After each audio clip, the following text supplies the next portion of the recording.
तो hello guys, welcome. ये है मेरे किचन टॉक्स का पहला एपिसोड और ये एक रॉ वीडियो होने वाली है। इस पे ना मैं कोई बेसिक एडिटिंग करूँगा या फिर आपको कुछ ऐसे साइंटिफिक आइडिया दूंगा। मैं यहाँ पे केवल आपको यहाँ पे अपनी मील शेयर करना आ रहा हूँ किचन्स में, कि कैसे मैं उनको रेडी करता हूँ और उनमें क्या क्या इंग्रेडिएंट्स मैं यूज़ करता हूँ और मैं किस तरीके से उन्हें प्रेप करता हूँ। और वो मेरी कोई भी जर्नी हो, चाहे वो बल्क की हो या फिर फैट लॉस की हो, कट की हो, उस किस तरह से मुझे हेल्प करती है, मैं उस चीज़ को आपको शेयर करूँगा। और इस वीडियो में अगर कोई भी मिस्टेक हो मेरे से बोलने में, क्योंकि मेरी पहली वीडियो है, तो उसे थोड़ा सा कॉम्प्रोमाइज़ करिएगा या इग्नोर करिएगा। तो मैं आपको अपनी पहली मील शेयर करने जा रहा हूँ, जो होती है मेरी पैनकेक्स, जिसमें अराउंड 35 से 36 ग्राम प्रोटीन होता है और कार्ब्स लगभग 100 से 150 या 200 लगभग 150-200 लगभग कार्ब्स होते हैं ऑल अराउंड दिन के। उस मील में ही कार्ब्स लगभग एटलीस्ट मेरे को अराउंड 40 से 50 ग्राम मिल जाता है। उसको मैं एग्जैक्टली जब मैं बना के या फिर उसको बनाऊंगा या फिर आने वाले दिनों में उसे शेयर करूंगा, तो उसके मैं डिस्क्रिप्शन नीचे लिख दूंगा या फिर नीचे मैं वीडियो पे शेयर कर दूंगा कि उसमें कितने प्रोटीन है और कितना कार्ब्स है, कितना फैट ऐड है उसमें, और उसको बनाने में कितना ऑयल यूज़ किया गया है और उसमें क्या क्या न्यूट्रिएंट्स है, वो बाकी सब चीज़ शेयर करूँगा मैं आपसे। तो मैं आज शेयर करना चाह रहा हूँ कि टॉप लिस्टेड मेरे प्रोटीन के सोर्सेस क्या क्या हैं जो मैं अपने कट की जर्नी में यूज़ कर रहा हूँ। तो उसमें पहला हो गया है एग्स मैं अराउंड 5 से 6 डेली यूज़ करता हूँ, जिससे अराउंड मेरे को 30 ग्राम, या फिर एग्स बड़े साइज़ के हुए, लार्ज साइज़ के हुए, तो मेरे को 36 ग्राम प्रोटीन मिल जाता है 6 एग्स यूज़ करने से। और उसके बाद मेरा दूसरा सोर्स है कार्ब्स का और प्रोटीन दोनों मिला सकते हैं इसको, ओट्स। 100 ग्राम ओट्स में मेरे को अराउंड 12 ग्राम प्रोटीन मिलता है। और इसे मैं जब दूध के साथ कंज्यूम करता हूँ, जैसे 100 ग्राम ओट्स में 200 ग्राम दूध या 200 मिलीलीटर दूध यूज़ करता हूँ, तो मुझे उससे अराउंड 6 ग्राम, तो मुझे उस मील से अराउंड 18 ग्राम प्रोटीन मिलता है। और उसके बाद मैं यूज़ करता हूँ दलिया भी अराउंड ओट्स के सिमिलर ही है, जिसको भाई कह सकते हैं ओट्स का। दलिया बस हमें कार्ब्स ज़्यादा देता है, फाइबर, और बाकी दोनों की अगर आप मैक्रो चेक करेंगे तो दोनों के लगभग सेम ही है। कैलोरीज भी लगभग सेम ही है और प्रोटीन भी लगभग सेम ही है। ये भी 12 ग्राम प्रोटीन देता है और ओट्स भी 12 ग्राम प्रोटीन देता है। और मेरा दूसरा जो किचन आर्सेनल में प्रोडक्ट है या इंग्रेडिएंट है, तो वो हो जाएगा हमारा वे प्रोटीन। क्या मैंने जो वे प्रोटीन मंगाया था वो सैशे में आया था, और आपको तो पता ही है इंडियन घरों में कैसा होता है। तो वैसे मैंने एक कंटेनर में स्टोर करके रख लिया है। ये है कॉफ़ी फ्लेवर का और ये है हमारा चॉकलेट फ्लेवर का। ये तकरीबन 2 महीने का स्टैक रखा हुआ है मेरे पास। और तीसरी आने वाली मोस्ट इम्पॉर्टेंट चीज़ है क्रेटीन।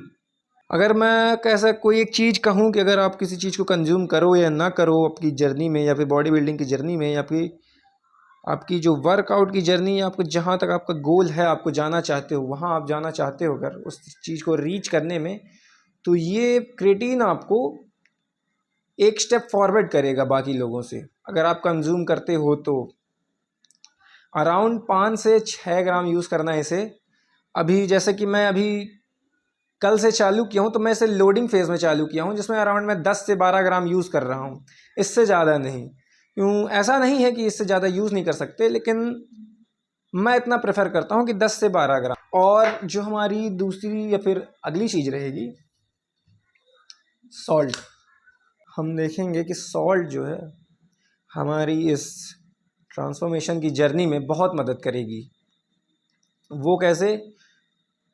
अगर आप मॉर्निंग में वर्कआउट करते हो तो आप ऐसा फील करते होगे कि आप जब उठते हो सो के या फिर वर्कआउट करने जाते हो, तो थोड़ा वो पुश नहीं कर पाते हो। जो इवनिंग के बंदे रहते हैं, जो शाम को जाके जिम में वर्कआउट करते हैं, तो वो भी कभी वो भी कैसे इस्तेमाल, ऐसा क्या कहते हैं, अपने ऊपर करके देखेंगे या फिर ट्राई करके देखेंगे कि वो जब शाम वाले बंदे रहेंगे, अगर वो सुबह को जिम जाते हैं और वर्कआउट करते हैं तो वो खुद फील करेंगे कि अगर शाम में वही बंदे 100 kg या फिर 50 किलो लिफ्ट कर पा रहे हैं और वही अगर वो मॉर्निंग में जाते हैं तो जो 50 किलो डंबल प्रेस कर रहे थे वो, तो 30 में या 35 में या 40 में आ जाएंगे मैक्स। 35-40 में, इससे ऊपर ना जा पाएंगे। क्यों? क्योंकि ये होता है इलेक्ट्रोलाइट्स की कमी से। हमारे बॉडी में जब इलेक्ट्रोलाइट्स की कमी हो जाती है तो हमारी बॉडी एग्जॉस्ट फील करने लगती है, जिसकी वजह से हम लो एनर्जी फील करते हैं, थका हुआ महसूस करते हैं। तो ये रही नमक की बात।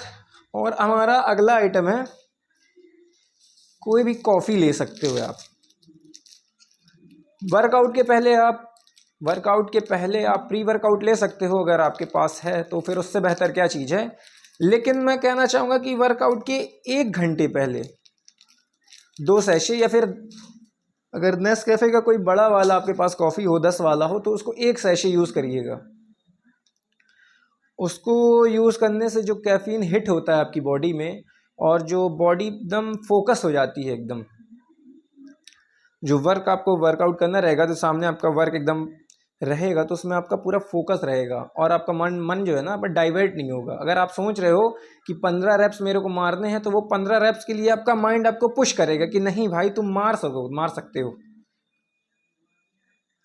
और यही कई बार है कि मैं भी ऐसा वर्कआउट करता हूँ। मैं देखता हूँ कि अगर मैं जिस दिन कैफ़ीन नहीं लिया हूँ, कुछ गैप हो गया है, किसी दिन हो सकता थका हुआ हूँ, और उस दिन मैं सोचा कि 15 रेप्स मारूं, तो मैं उस दिन 15 छोड़ क्या 12, मैं 10 रेप्स भी ना मारे पाऊँ, या 10 रेप्स में आके गिर जाता हूँ। तो अभी तो यही फ़िलहाल। और एक और है जो अगली चीज़ है, वो है, ये भी आया था सैशे में, तो इसको भी कर लिए कंटेनर में। ये है कोई भी कंपनी का, आप ले सकते हो किसी भी ब्रांड का, प्रोटीन ओट्स। कोई भी ब्रांड का प्रोटीन ओट्स यूज़ कर सकते हो आप। मैं इन चीज़ों को यूज़ कर रहा हूँ, और अभी फ़िलहाल वो दरअसल उधर पे रखी हुई है। हाँ, अभी अगली चीज़ जो है फ़िलहाल वो है सोया चंक्स। तो सोया चंक्स जैसे वेजिटेरियन के लिए बहुत ही गुड सोर्स ऑफ प्रोटीन है, वेजिटेरियन और नॉन वेजिटेरियन दोनों के लिए। लेकिन मैं प्रेफर करूँगा कि इसे आप मॉर्निंग में या फिर लंच में करो। इसकी मील जो है, तो इसे लंच में या फिर मॉर्निंग में रखो। शाम अगर सच बताऊं तो ये डाइजेशन में थोड़ा सा भारी रहता है, हैवी रहता है। तो अगर आप देखना चाहोगे तो शाम को कभी खा के देखना सोया चंक्स, या रात में खा के देखना, आपको डाइजेशन में इशू होंगे। इसलिए मैं चाहता हूँ, मैं यही प्रेफर करूँगा कि आप इसे मॉर्निंग में या फिर लंच में इसे खाओ, और इससे मुझे कोई इशू नहीं है। सोया चंक्स मेरे हिसाब से एक हेल्दी मील की तरीके से लिया जा सकता है उसे यूज़ करके, सोया चंक्स को। अब मैं अराउंड इससे 50 ग्राम से 55 से 60 ग्राम यूज़ करता हूँ, जिससे अराउंड मेरे को 27 ग्राम से 28 ग्राम प्रोटीन मिल जाता है, या 26 ग्राम प्रोटीन मिल जाता है, जो कि मेरे डेली प्रोटीन नीड को कंप्लीट करता है, या कंप्लीट करने में मदद करता है। आज के लिए मेरे किचन आर्सेनल में को इतना ही, और मैं शेयर करूँगा कल कि मैं कैसे अपने पैनकेक्स की रेसिपी प्रिपेयर करता हूँ, और कैसे फिर मैं आने वाले दिनों में बताऊँगा, आपको शेयर करूँगा कि कैसे मैं सोया राइस की बनाता हूँ रेसिपी। और फिर उसके बाद दलिया प्रोटीन, और उसके बाद मैं शेयर करूँगा कि कैसे मैं यूज़ करता हूँ प्रोटीन रबड़ी कैसे बनाता हूँ, मैं उसे भी शेयर करूँगा। तब तक के लिए बने रहें आज के किचन आर्सेनल में इतना ही। अब मैं अपने आने वाले एपिसोड में हर अपना वर्कआउट भी शेयर करूँगा कि किस तरीके से क्या मैं वर्कआउट कर रहा हूँ, कितनी इंटेंसिटी से, कि वॉल्यूम ज़्यादा है कि इंटेंसिटी कितनी हाई है, और कितने रेप्स के लिए कितना सेट, और कितना रेस्ट पीरियड होना चाहिए वर्कआउट के वर्कआउट के बीच में कितना रेस्ट होना चाहिए, ये सब मैं। और स्लीप पैटर्न क्या रहेगा, कि कोई भी मतलब आप जैसे कि जिम में आप कर रहे हैं तो आपको रिज़ल्ट क्यों नहीं मिल रहे हैं, और लंबे समय से भी आप अगर करते जा रहे हैं तो आपको रिज़ल्ट क्यों नहीं मिल रहे हैं। तो मैं आने वाले दिनों में मैं ये सब चीज़ें आपको शेयर करूँगा कि कुछ क्या क्या ऐसे कारण होंगे कि जिससे आपकी बॉडी ग्रो नहीं कर रही है, और क्या कारण है ऐसे जिससे आपकी बॉडी एग्जॉस्ट हो रही है, और क्या कारण है जिससे आपके बॉडी अगर क्रिएटिन कंज्यूम कर रहे हैं या कुछ भी तो आपके बाल क्यों झड़ रहे हैं, और क्या ऐसा कारण है जिससे आपको डाइजेशन प्रॉब्लम हो रही है, और कौन सा ऐसा पैटर्न है, वर्कआउट पैटर्न है जो आपको सबसे ज़्यादा हेल्प करेगा। चलिए तो आज के लिए इतना ही, मिलते हैं अगले एपिसोड में।